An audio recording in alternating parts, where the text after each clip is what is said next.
Welcome to her Fireside Stories, where tonight's tale of betrayal cuts deeper than any blade.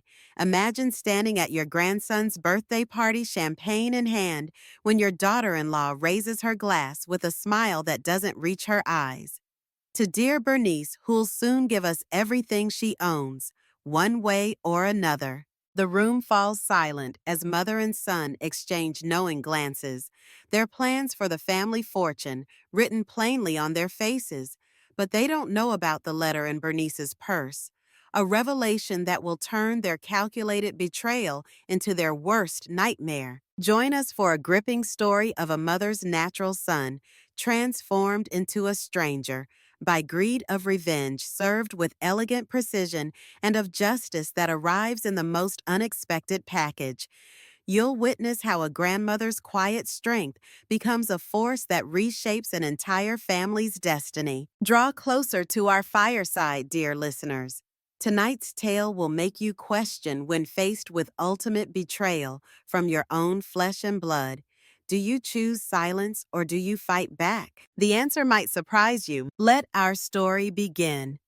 I never thought my own family would turn on me so viciously until the day my daughter-in-law raised her glass in front of everyone and labeled me the old lady destined for a nursing home the moment my inheritance became available. My name is Bernice Clayton, and I'm 65 years old, with short wavy silver hair that I usually pin back with a single barrette to keep it out of my eyes. I've always prided myself on maintaining a neat, classic style, but I never imagined I'd become the target of such a cruel public toast at a simple backyard party. It all happened at my grandson Theo's 10th birthday celebration. Theo's a bright child who loves soccer and has a head full of sandy brown hair. He's been growing out so he can wear a small braid just like his favorite players. I had spent the entire morning cooking his favorite dish, braised beef, with glazed carrots, and frosting a triple chocolate cake decorated with far too many sprinkles. I remember the sweet, sugary smell in the kitchen and the way my arthritic wrist throbbed after swirling all that frosting. But I pushed through because I wanted him to feel special. In the middle of that cozy, warm lunch, my daughter-in-law, Celeste, a woman with a sleek chestnut brown bob who never seemed to approve of my more old-fashioned hairstyle, suddenly stood up, clinked her wine glass with a spoon, and announced that she had a toast to make. I raised my own glass, thinking she might say something kind about Theo, or perhaps a friendly line or two about our family gathering. Instead, in a voice dripping with self-satisfaction, she said, "To Bernice, the old lady who'll be carted off to the nursing home as soon as we get her inheritance." The laughter and chatter died instantly. Even the candle flames on the table seemed to shrink back in shock. Theo froze with a slice of cake halfway to his mouth. My son Raoul, who sports close-cropped black hair with a neat fade nearly choked on his drink, I felt my stomach knot as though someone had just driven a cold spike right into the center of my chest. Celeste's eyes flickered with triumph, and I realized this wasn't a fluke or a spur-of-the-moment misstep. She meant every word. Still, I managed to raise my chin and cling to the steady composure I'd spent a lifetime developing.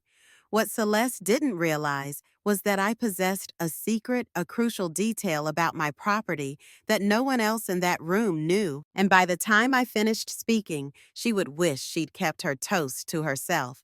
I set my crystal glass down with deliberate care, making sure the tension was visible in every move I made. A hush fell over the entire party, broken only by the sound of our neighbor's dog barking in the distance.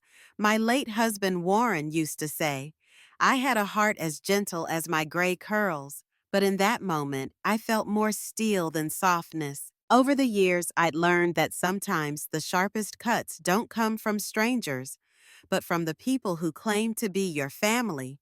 Warren, who had thick salt and pepper hair until the day he passed, left this house to me with a careful plan in mind, and I intended to honor that. "Thank you for the toast, Celeste." I began forcing a calmness into my voice. "I did not feel, but I believe you may be working off some faulty assumptions." My heart pounded I could feel the pulse in my temples, and the hush in the backyard grew deafening as I reached for my handbag, which was hanging off the back of my chair. Inside, I had a folded piece of paper I'd intended to share with my son Raoul in private, something we could discuss far from the chaos of a birthday gathering. But Celeste had forced my hand, and so I set that folded document on the table, right there next to the half-eaten cake and a spilled cup of juice. Warren and I anticipated this scenario, I said quietly, flattening the paper with my fingers. We included a clause in the deed to the house stating that it will only go to the person, blood relative or not, who cares for me until the very end. I'm not talking about a few phone calls or holiday visits. I mean genuine day-to-day care. It's about love, not birthright. My voice shook slightly, but I refused to shrink under Celeste's narrowing eyes. The reaction was swift and explosive. Celeste's shock contorted her face, making her bob cut quiver around her cheeks. Raoul stared at me, then at the paper, as though someone had just switched off every light in his mind.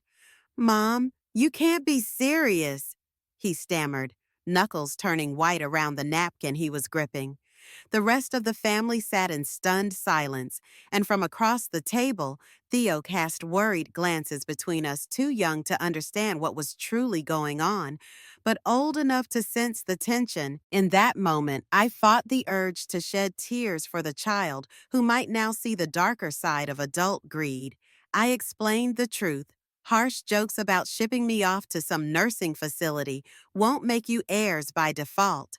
This house is not a guaranteed inheritance. It belongs to whoever sticks by me with genuine compassion. That's it, plain and simple. I folded my hands in my lap, trying to quell the adrenaline rushing through me. The backyard felt suddenly stifling, the humidity pressing against my chest. But I had never felt so alive, so free of the burdens that had weighed me down since Warren's death. Celeste's eyes narrowed. "We've been by your side," she countered. "We invite you to Thanksgiving." I raised a hand to stop her, meeting her gaze head on. "Celeste, you've been in this house 4 times in the last year, and that includes today. Last fall when I had pneumonia, it wasn't you or Raoul who brought me soup. It was my neighbor Sadie who came over every single day. Sadie with her shoulder-length steel gray hair clipped up in a practical ponytail. Someone I only got to know after Warren's funeral. She was my lifeline, my friend, while you were—" "I was busy," Celeste snapped. Her sleek bob swung sharply across her jaw, highlighting the tightness in her expression. "Raoul has been working overtime, and Theo had a busy soccer schedule. I understand that people are busy," I said, nodding gently. "But now I also understand that your eagerness to help me might have more to do with the value of my assets than actual concern for my well-being." I paused to look at my son, whose posture sagged with either guilt or embarrassment. "Probably both. And you," I told him, "are not absolved. You see me as a burden whenever it's inconvenient, even though I raised you the best I could." Raoul opened his mouth to speak but said nothing. Theo, scraping at the remains of frosting on his plate, looked like he was on the verge of tears. "Everybody calm down," I said softly, wishing I could shield my grandson from the ugliness of grown-up issues. "Today is Theo's birthday, and I won't let this fiasco overshadow the celebration. Let's just finish with cake and talk another day." But inside, I knew there was no going back to the way things were. By the time the party ended, tension still hung in the air. Celeste stormed off to the car, practically dragging Raoul with her, all while Theo huddled in the back seat, munching the last of his birthday candy. They barely said goodbye, and the little boy's confused eyes stayed with me. Long after they sped away, I forced myself to appear calm as I waved them off, feigning normalcy for Theo's sake. But once the car disappeared around the corner, I walked back into my kitchen on shaky legs. I stared at the leftover plates, the half-eaten cake, and the wrinkled party hats scattered on the countertops. This was supposed to be a day of laughter and happiness, especially for Theo, who loves these family get-togethers. But my daughter-in-law's cruel jab had changed everything. I sank into a chair, my silver curls drooping against my forehead. Even though Warren had died 5 years ago, I still felt a pang of regret that he wasn't here to confront all this chaos with me. I began cleaning up the paper plates and disposing of stray balloons when Sadie appeared at my back door, a hint of worry in her hazel eyes. "Saw their car fly off," she said. "Everything okay?" Sadie's hair was pulled back into the low ponytail she wore in the garden, a style she found functional for trimming hedges and planting bulbs. Without needing an explanation, she stepped inside to help me tidy up.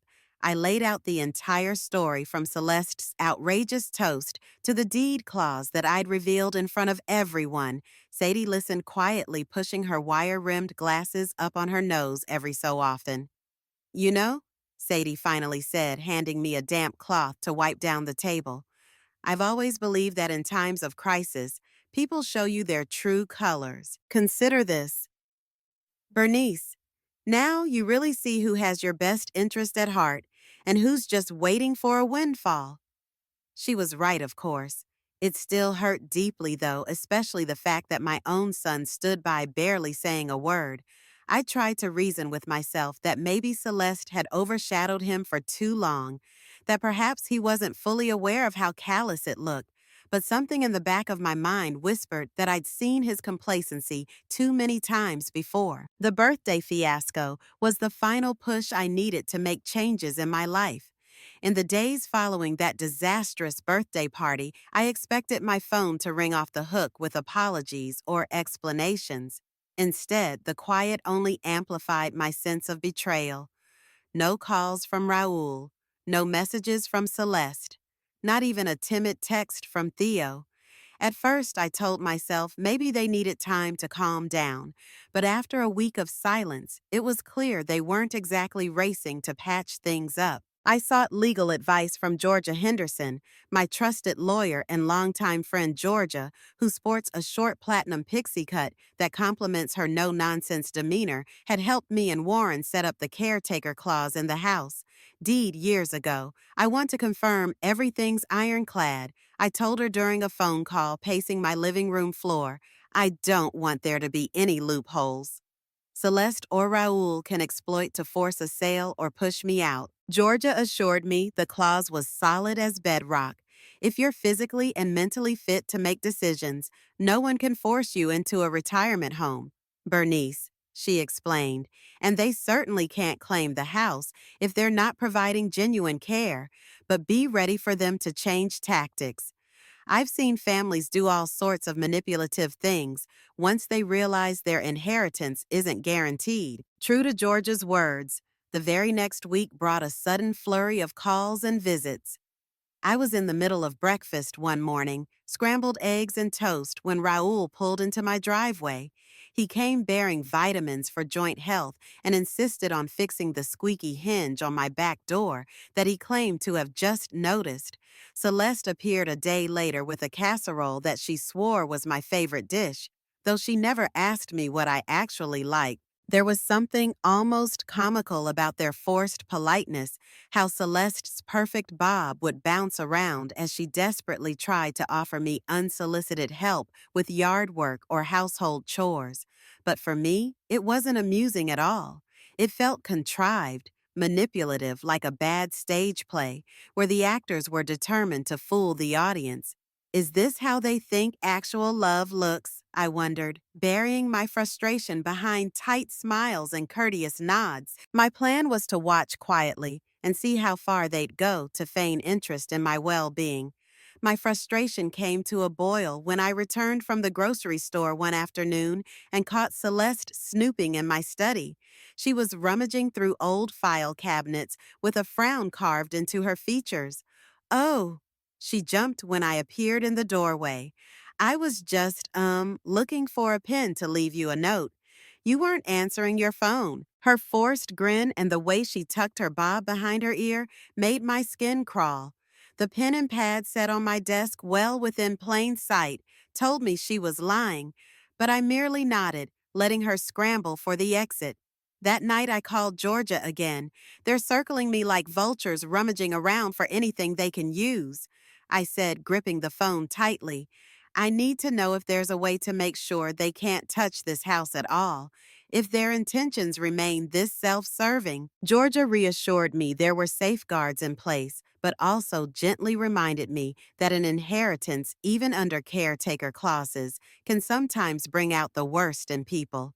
I hung up and sat there stewing over the reality that I was basically a ticket to financial security in my own son's eyes. I needed to be absolutely certain who was genuinely there for me and who was merely waiting for my downfall. That was when I concocted a plan, a simple test, but one that would be painfully revealing. First, I pretended to take a fall in my living room. Then I would call each of them Raoul Celeste, even Theo's phone, and leave an urgent message for help. The final call would be to Sadie. Whoever showed up first would confirm my suspicions. Before I continue, though, let me pause and check in with you.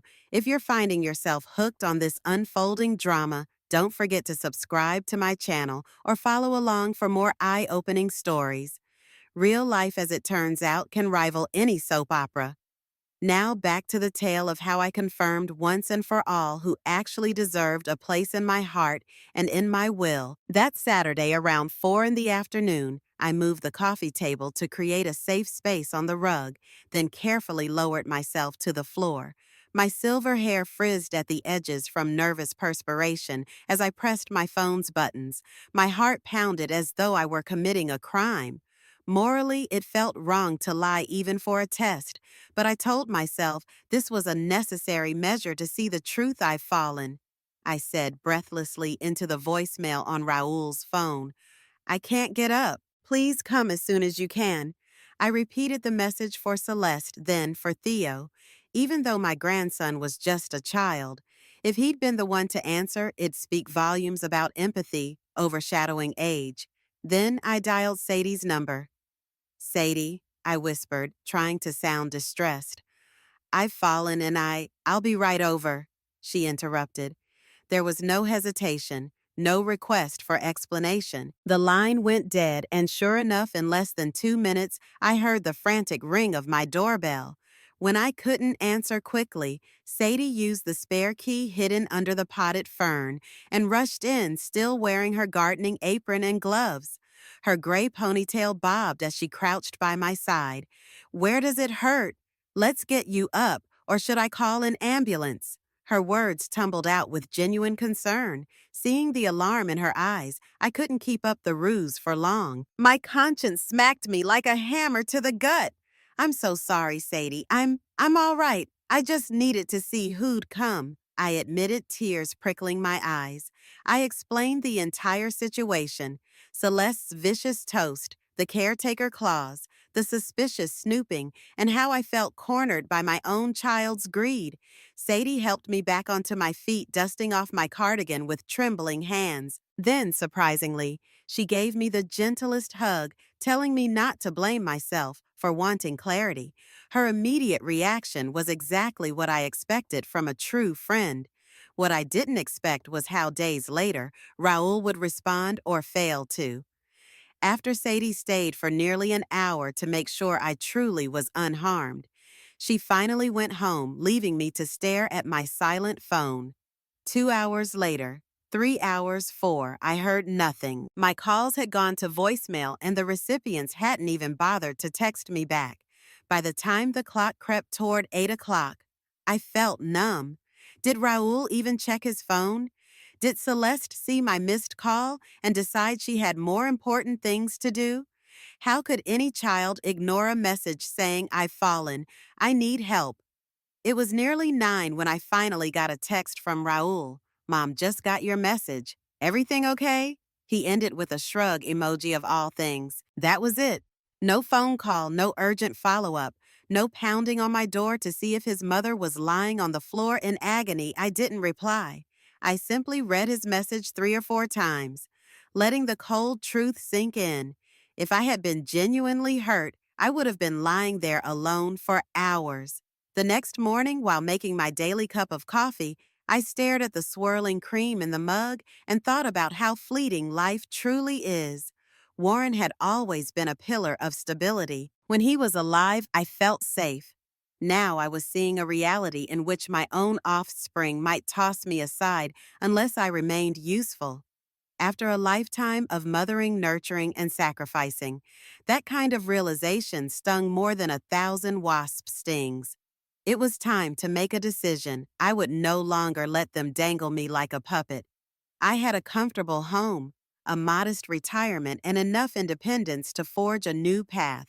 If Raoul and Celeste couldn't appreciate that, then so be it. But I refused to hand over my legacy on a silver platter to people who couldn't be bothered to check on me in a crisis, even a faked one. I texted Georgia telling her I wanted to meet in person to discuss some updates to my will and possibly expand my caretaker clause. Something had to change. My loyalty to a neglectful family couldn't continue to supersede my loyalty to myself. Georgia welcomed me into her office, a cozy space with walls adorned by law certificates and abstract paintings. Her platinum pixie shimmered under the fluorescent light as she spread out the documents. You already have a caretaker provision. Bernice, she reminded me, tapping the paperwork with a polished fingernail. But we can add clarity if you want to extend that caretaker clause or specify other individuals like Sadie who might potentially inherit if they're the ones genuinely providing care. We can draft those changes. I felt a wave of relief mixed with bittersweet sadness. It was like putting the final nail in the coffin of my old illusions. The idea that Raoul's love was unconditional, that Celeste's kindness was authentic. Let's do it, I said firmly. I want to ensure that no matter what, if I need help, the people who actually show up physically, emotionally, are the ones who benefit, not the ones who see me as a burden. Georgia nodded, impressed by my resolve. We'll make sure the language is airtight, she assured me. It might shake your son's world, though. Are you ready for that backlash? Was I ready? I thought about Theo and how innocent he was in all of this. A child shouldn't have to see the adult drama swirling around inheritance and end-of-life care. But I also realized there was no going back. Celeste had called me an old lady in front of the entire family, humiliating me. That wasn't a slip of the tongue. It was a revelation of how she truly viewed me. Leaving Georgia's office, I felt like an enormous weight had been lifted from my chest. I drove home, noticing the changing leaves on the trees, a fiery mixture of red and gold. There was beauty in letting things transform. I realized, just as nature was shedding the old, I too was shedding illusions and forging a new path. My next step would be to fill my life with people who genuinely cared whether they were related by blood or not. That might involve new friends, community groups, or even boarders to fill up the silent rooms of my house. That's when the idea of a home sharing arrangement sparked in my mind.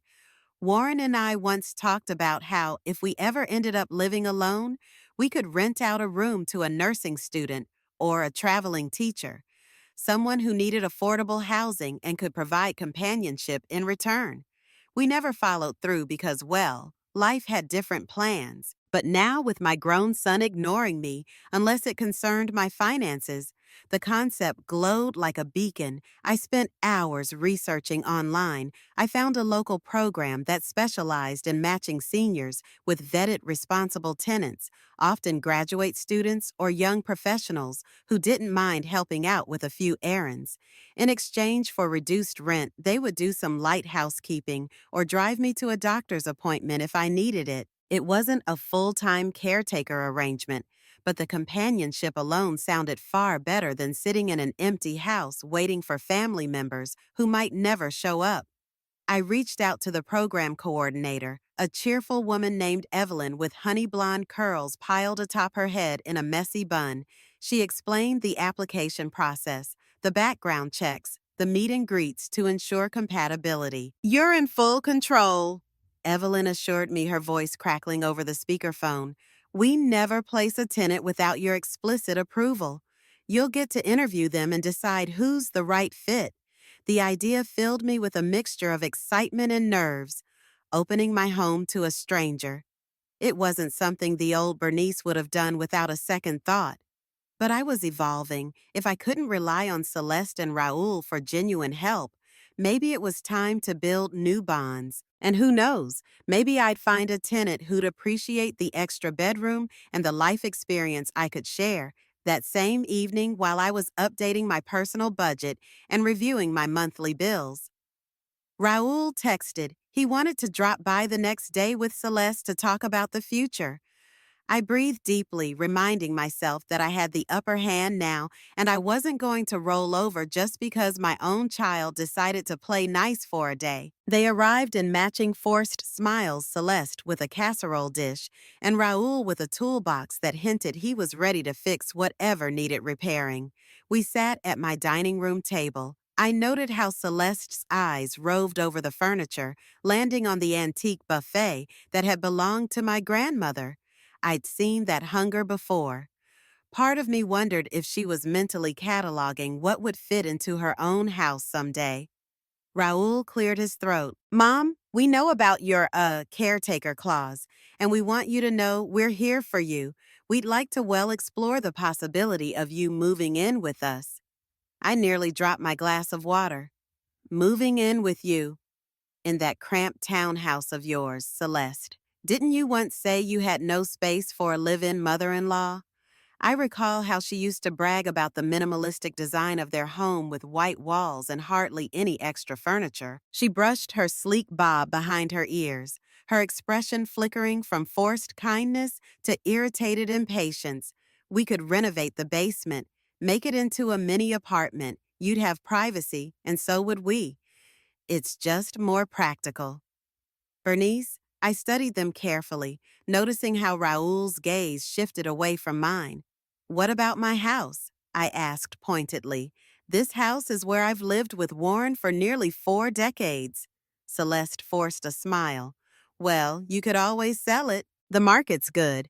You'd make a profit and that money could help you pay for the comforts you'd want in your older age. I set down my glass. Let me guess, I said, my voice brimming with quiet anger. I sell split the profit somehow. Or maybe you two manage it and I get tucked away in your basement while you handle all the finances.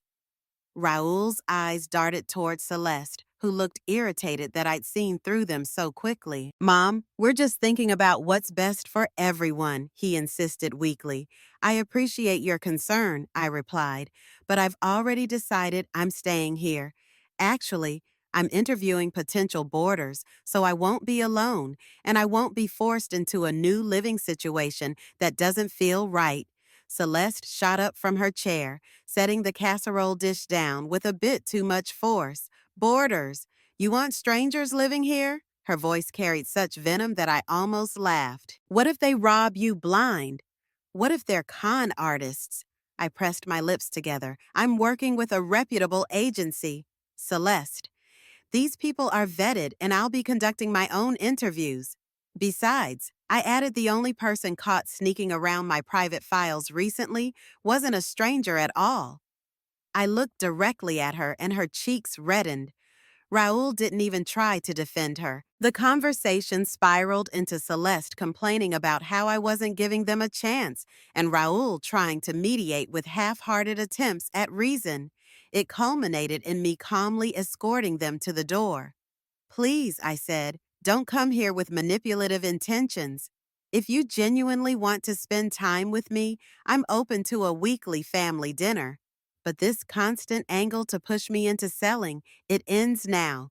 They left in a huff, and I felt my heart race for nearly an hour afterward. Still, I felt oddly liberated. I'd stood my ground without guilt, without second-guessing if I was being too harsh. Maybe losing Warren had forced me to find my own inner strength. Oh, and speaking of standing your ground, if this story resonates with you, make sure you subscribe to my channel or follow along for more tales of empowerment and self-discovery. Because, as it turns out, standing up for yourself can lead to some of the most surprising and life altering transformations. With Raul and Celeste gone, I took a moment to review the caretaker clause documents Georgia had updated. It was official: if I needed round the clock care, whoever provided it would inherit the house. If it turned out I never needed that much help, I still had the right to choose beneficiaries based on who truly supported me in my golden years. It was more than a piece of paper, it was freedom. I'd finally recognized that while you can't pick your biological family, you do have the power to decide who is truly family in your heart. I was worried about how Theo would handle this shift. After all, he was just 10, a 10-year-old boy with a mind full of video games, soccer drills, and a million questions about dinosaurs and space travel. He had that adorable cowlick in his otherwise shaggy hair, often pinned down by his soccer headband. I knew he sensed tension at his birthday party, but I wasn't sure if he grasped the full weight of what was happening. For a while, I wondered if I should reach out, but I also didn't want to put him in the middle of adult problems. A couple of weeks passed in a tense stalemate. I busied myself by finally tackling some home improvements. I'd let slide painting the living room walls a sunny, soft yellow that Warren and I had once picked out together. Sadie dropped in regularly to help, bringing old clothes for me to cut into cleaning rags or new plant clippings to liven up my yard. She teased me that my hair seemed to be catching the same golden highlights as the walls, my once steel gray locks seeming shinier somehow, like I'd come back to life. "You look happier," she remarked. "A little lonely, maybe, but you've got more color in your cheeks." It was true. I felt something stirring inside me, a kind of second bloom, perhaps. The caretaker clause, the new paint, the possibility of a new tenant. It all signaled a rebirth of sorts. No longer was I just waiting for my son to bless me with his presence or for Celeste to bestow her grudging approval. I was forging my own path. On a random Wednesday, as I was flipping through a new recipe book, Sadie lent me the doorbell rang, expecting a package delivery. I opened the door to find Marta, a prospective boarder from the home sharing program, standing on my porch with a warm smile and a thick folder of references in her arms. She wore her hair in a layered bob with pastel pink highlights, an unexpected splash of color that immediately intrigued me. "Hi," she said. "I'm so excited to meet you." Ms. Clayton, Evelyn told me all about this opportunity. Inviting Marta in felt like a small act of courage. She was in her early 20s, a nursing student who hoped to land a practicum at a hospital nearby. From the moment we started chatting, I could tell she was the type of person who'd be more than a tenant. She seemed genuinely caring. She asked me about my hobbies, my cooking preferences, and if I had any allergies or special needs she should be aware of. "I might have a crazy schedule sometimes," she admitted, "but I'm always willing to help around the house when I can. It's part of the program, right?" We toured the spare bedroom once, Raoul's childhood space filled with old sports trophies and faded posters. I apologized for the outdated wallpaper, but Marta waved it off, saying she found it charmingly retro. Her short layers with pink streaks hair swayed as she peeked into the closet, checking for storage space. Something about her sincere curiosity made me smile. When we settled back into the living room with cups of tea, she asked, "Any concerns about me coming in and out at odd hours? Nursing shifts can be unpredictable." Her directness impressed me. She wasn't hiding anything about her busy life. "Not if it doesn't wake me up," I teased gently. "I still need my beauty sleep. You know, I can't look this fabulous at 65 without it." We both laughed, and I realized how refreshing it was to banter with someone who approached me without any hidden agenda. I explained the caretaker clause, telling her not to worry. This wasn't a ploy to force her into elder care. "I just want good people around," I said. "Folks who don't see me as a burden, but as someone they can share a home with." Before leaving, Marta asked Ms. Clayton, "Do you mind if I take a quick photo of the room I want to show my mom where I might be staying?" I consented, surprised at how easily we'd clicked. She snapped a picture, then turned to me. Thank you for this opportunity. I really hope it works out. I couldn't help but feel hopeful too. That night, I called Evelyn from the home sharing program and told her that Marta felt like a great fit. We scheduled a follow up meeting to finalize details. After I hung up, I sat in my recliner reflecting on how drastically my life had changed in such a short span. A few months ago, I was that lonely widow waiting by the phone, hoping for a call from my son. Now I was interviewing boarders, painting my home bright colors, and scheduling lawyer appointments to protect my legacy. My phone buzzed another message from Raul. It read, "Mom, can we talk soon? Theo keeps asking about you. Maybe we can do lunch." I mulled over how to respond, still stung by his negligence during my staged fall. But for Theo's sake, I typed back, "Let's do it Sunday 1 p.m. At my place, better to keep things on my home turf." Sunday arrived, and it was strange to see Raoul standing at my door without Celeste. He held Theo's hand, and the boy flashed a shy grin when he saw me. "Grandma," he exclaimed, running in for a hug, his hair flopping into his eyes, until he pushed it back with a soccer wristband. I cherished that moment, the warmth of his small arms around my waist, the innocent happiness that only children can bring. We had a simple lunch of roasted chicken, mashed potatoes, and peas.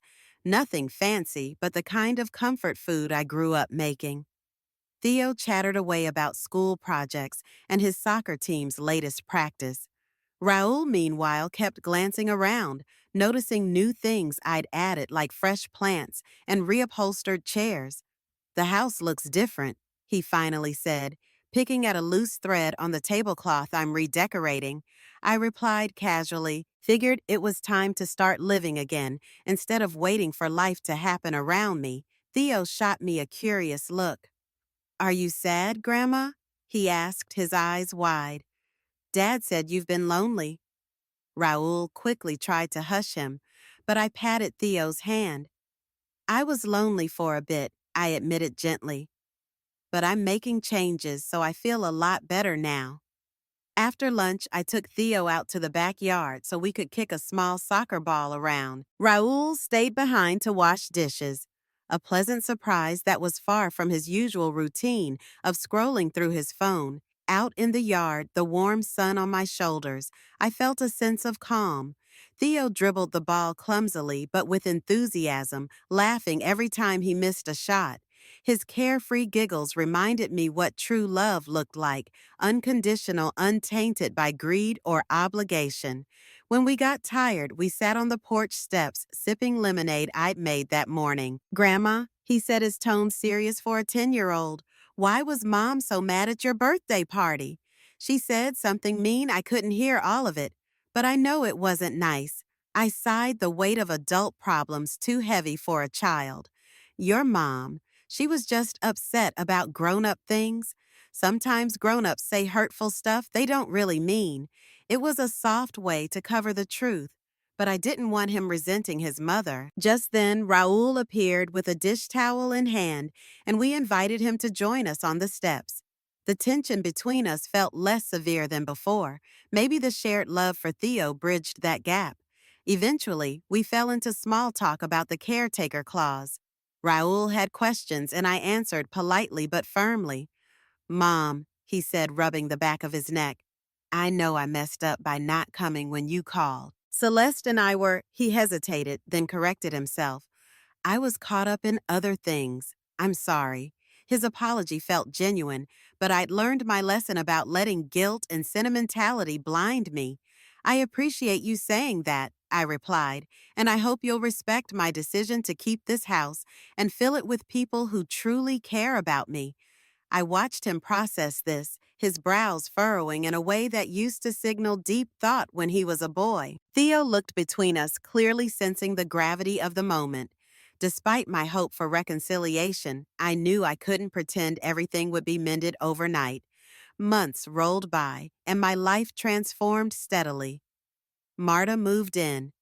She brought a refreshing, youthful energy into the house, and her pastel pink streaks were a constant reminder that beauty and self-expression come at any age, We fell into a comfortable rhythm. She'd help me with groceries, and I'd give her cooking tips, or simply serve as a listening ear when she came home exhausted from studying. Some evenings, she even convinced me to join her in light yoga exercises, which honestly did wonders for my stiff joints. Meanwhile, Sadie and I grew closer than ever. We started attending a local craft circle together where we crocheted blankets for the pediatric ward at the hospital. Sadie, with her gray ponytail pinned up in a floral scrunchie, showed surprising dexterity despite her own arthritic fingers. We'd gossip about the neighborhood, exchanging stories about the latest yard sales or new families moving in. Sometimes she'd tease me about how Marta was basically the daughter I never had. I wasn't sure about that, but I did appreciate how seamlessly Marta fit into my home. Yet not everything was roses and sunshine. Celeste's calls became scarce, and when she did reach out, it was mostly to lament about her and Raul's financial struggles. They'd apparently made some bad investments, not to mention they were paying off the loan for their townhouse. I empathized, but I also recognized the patterns. They wanted me to feel sorry enough to offer financial help or consider selling the house. My standard response was that I needed my money for my own future care. The caretaker clause had become a literal safeguard, ensuring I wasn't cornered into sacrificing my well-being. I also heard from Theo through occasional phone calls. He'd tell me about a new goal he scored or a funny moment at school. I'd ask about his grades, slip in a story about my childhood dog, and promise to see him soon.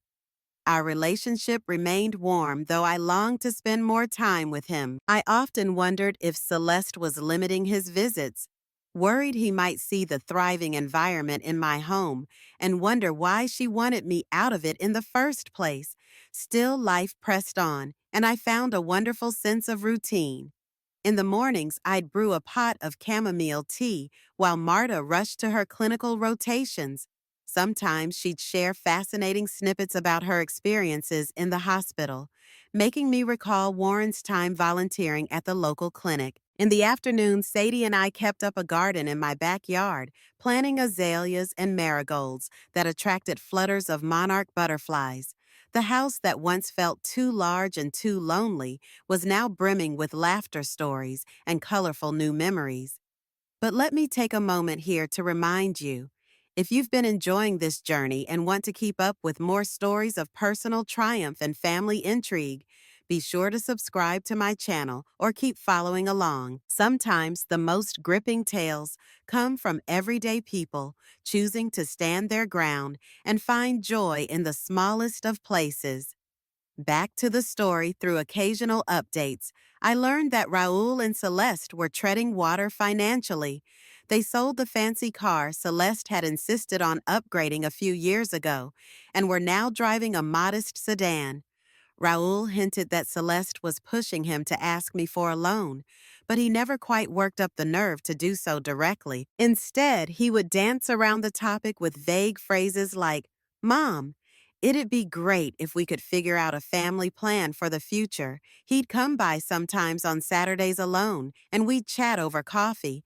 I noticed how his hair, once meticulously trimmed, was now a bit unruly.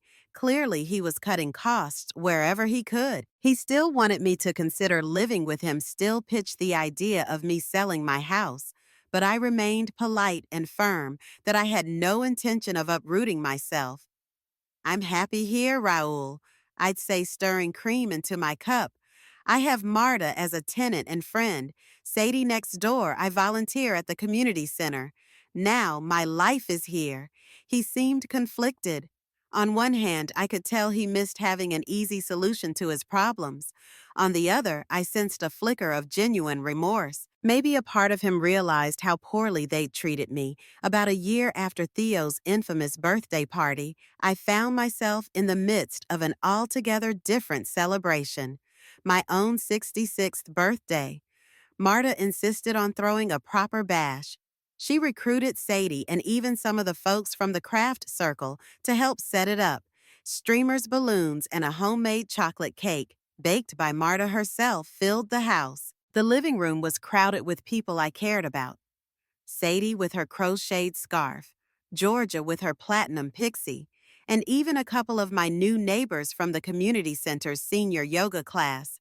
They joked that I was the silver star of their group, alluding to my once muted gray hair that now seemed to sparkle with life whenever I laughed.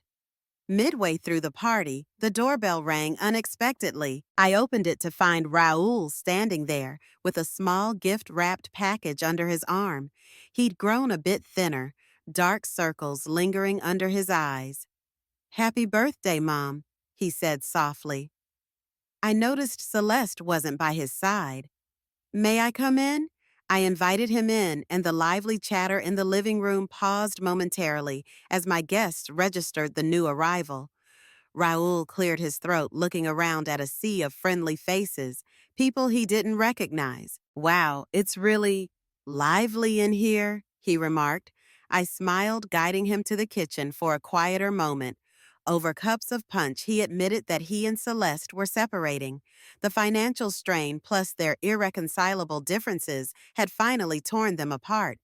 He spoke haltingly as if each word cost him something. "I'm sorry for everything," Raoul said, tears edging his voice. "Celeste's toast, my distance, my neglect. I should have been there for you." I felt a whirl of emotions, pity, sadness, a hint of satisfaction at his realization, and a fierce motherly love that never quite died. "I appreciate your apology, Raoul," I replied. "But apologies alone don't fix what happened. I've learned to surround myself with people who show up.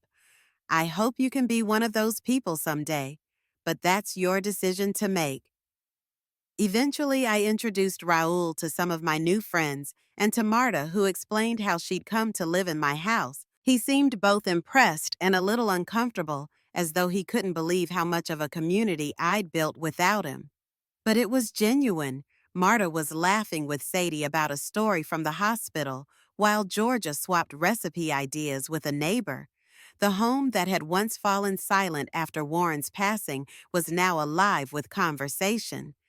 Before he left, Raoul pulled a small envelope from his pocket. "It's a letter from Theo," he said. "He wanted to be here, but Celeste had other plans. He's with her side of the family this weekend." He hesitated, voice thick with regret. "He misses you, Mom." "A lot." I nodded, accepting the envelope. Inside was a handmade birthday card featuring a drawing of me and him playing soccer in the backyard, complete with my short silver curls drawn in crayon. A wave of love and longing washed over me. I truly missed him too. But that was the price of my self-respect. If Celeste was controlling his visits, I could only hope that Raoul would stand up for Theo's right to see me more often. As the evening wound down, I sat on the porch swing with Sadie by my side, the last echoes of party music drifting away. "Do you regret anything?" she asked softly, letting her ponytail sway behind her. I thought about it for a moment.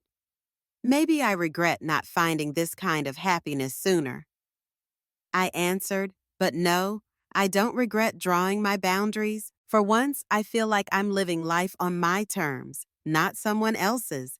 Sadie nodded, smiling. Sometimes it takes a spark of cruelty to ignite a lifetime of courage. We fell silent, listening to crickets chirping.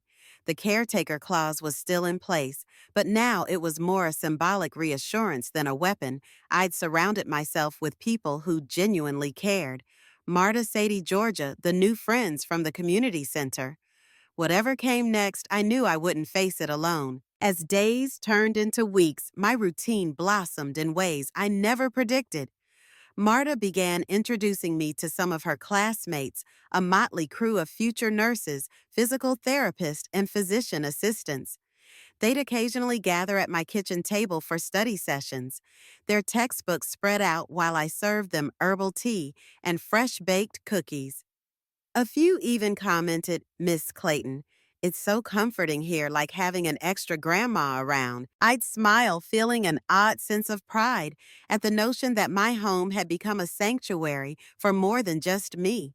On the weekends, Sadie and I tackled a community project, painting a mural at the local park, to represent the area's rich history. She sketched the outlines while I filled in with paint, occasionally standing on a small ladder.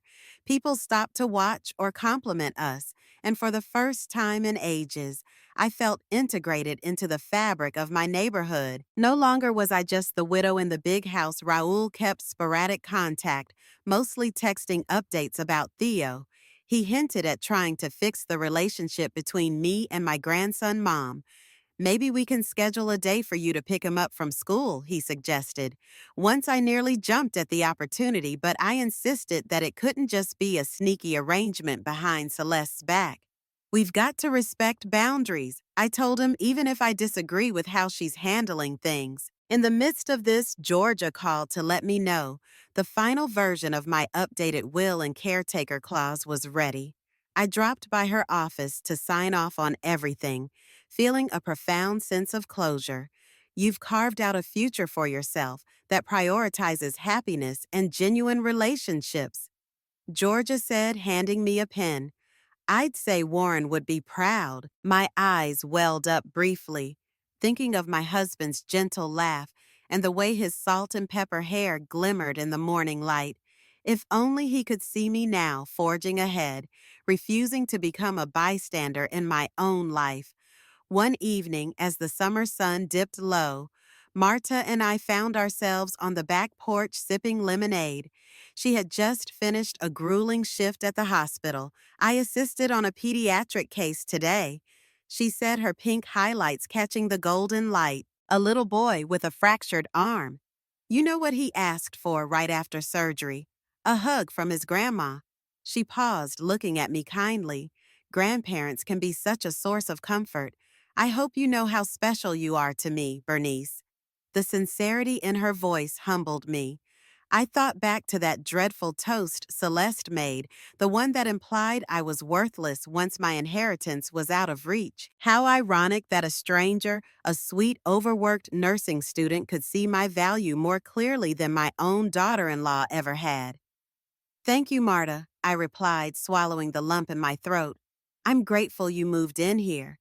This old house doesn't feel so lonely anymore. Just as we were finishing our drinks, my phone buzzed. It was Celeste's number. I hesitated, almost letting it go to voicemail, but curiosity got the better of me. When I answered, her tone was surprisingly subdued. Bernice, I need to talk to you, she began. I know we haven't been on the best terms, but it's about Raoul. She sounded distressed, and for the first time, I recognized a tremor in her voice that might have been genuine worry. I motioned for Marta to give me a moment of privacy.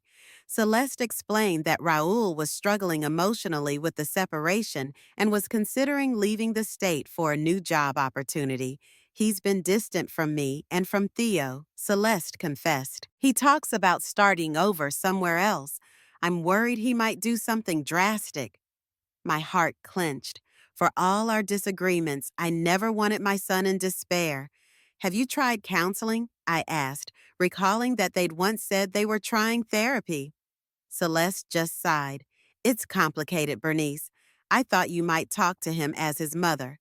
Maybe you can convince him not to run off. After the call ended, I found myself in a moral quandary. Despite everything, Raoul was still my son, and I didn't want him spiraling into a bad decision that could uproot Theo's life. He and Celeste might have parted ways, but he couldn't simply abandon his responsibilities as a father. Yet, how involved should I get? Part of me wanted to keep my newfound peace and distance. Another part ached with that maternal instinct, the one that never truly goes away, no matter how old your child is. I phoned Raoul the next morning. He didn't answer, so I left a voicemail. Son, I heard you're thinking about moving. Please come talk to me before you make any drastic decisions. I love you, and I'm worried. It felt surreal knowing that just a year ago he'd ignored my own crisis call. Now, here I was offering him an olive branch, but that's what mothers do, I suppose. A few days passed without a response. In the meantime, Marta noticed my edginess. You've been pacing a lot, Bernice, she teased gently. I can practically see the tread marks in the carpet. When I confided in her about the phone call, she simply said, "Talk to him. If not for you, then for Theo. But remember, you have a right to protect your peace." Wise words indeed. On a quiet Wednesday afternoon, Raoul finally showed up. His hair was disheveled and a shadow of stubble covered his chin. He looked tired, older than his 30-something years. I offered him tea in the living room. This time he actually seemed to welcome the warmth. He confessed that the separation was tearing him up inside Celeste. "And I were never perfect, Mom," he admitted, voice shaking, "but I never imagined we'd end up here. Sometimes I feel like my life is completely out of control."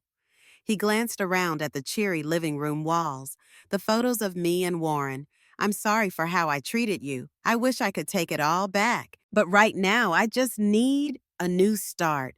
Something in my heart twinged when he said that I could see the boy I once knew, the one who used to chase fireflies in the backyard and beg for bedtime stories long after I'd turned out the lights.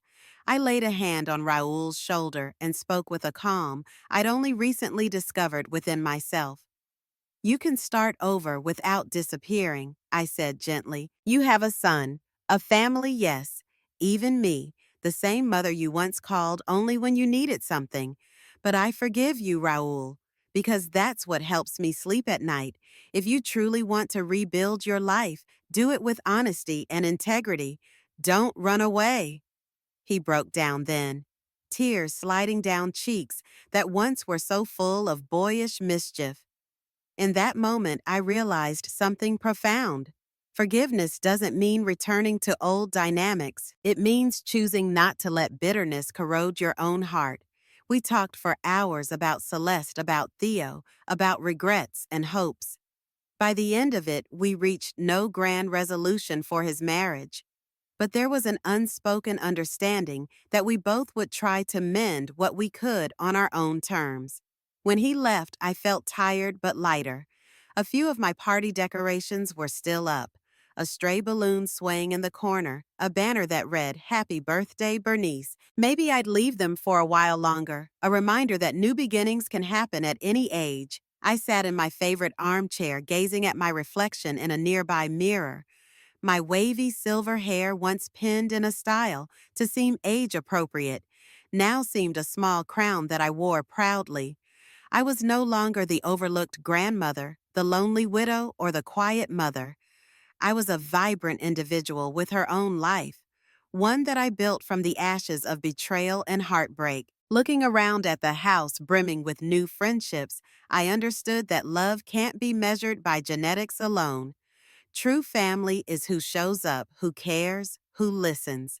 My daughter-in-law's attempt to shame me as an old lady was the spark that led to a deeper blaze, a fire of self-discovery, of forging my own path, and of leaving a legacy not defined by money, but by compassion and genuine connection. So here's my final toast to living life fully on our own terms and surrounding ourselves with people who choose us day in and day out. By the way, if you've stuck around this long, I'd love to have you subscribe to my channel or continue following my journey, because as I've learned, every day can bring a brand new chapter, and we all deserve to read the next page with hopeful anticipation. As the embers of Bernice's tale slowly fade, I find myself thinking about that birthday party toast, the moment a mother and son's cruel smiles shattered years of family trust. But sometimes, dear listeners, betrayal becomes the catalyst for our greatest transformations. Your messages are flooding in, and I'm deeply moved by how many of you see your own stories reflected in Bernice's journey. Some of you ask if revenge was worth the cost, while others celebrate her courage to reclaim her power. Perhaps that's the most powerful aspect of her tale, how it forces us to question. When does a mother's duty to forgive end and her right to fight back begin? Next week, we'll venture into another tale of family bonds tested by darkness, the story of Catherine Weber, whose discovery of her husband's second family leads to a shocking revelation about her own son's true identity. Trust me, What she uncovers in those old hospital records will leave you breathless. If Bernice's story of triumph over betrayal touched your heart, become part of Her Fireside Stories family by subscribing. Every week, we gather here to explore the depths of human resilience, one tale at a time. Before we part, let me share Bernice's final words at that fateful party. You thought my silence meant weakness, but I was just waiting for the perfect moment to show you my strength. Until our paths cross again in the warm glow of next week's fire, remember, sometimes the greatest revenge isn't in striking back. It's in rising above stronger than ever. This is Her Fireside Stories, where every tale leaves an ember of courage in your soul.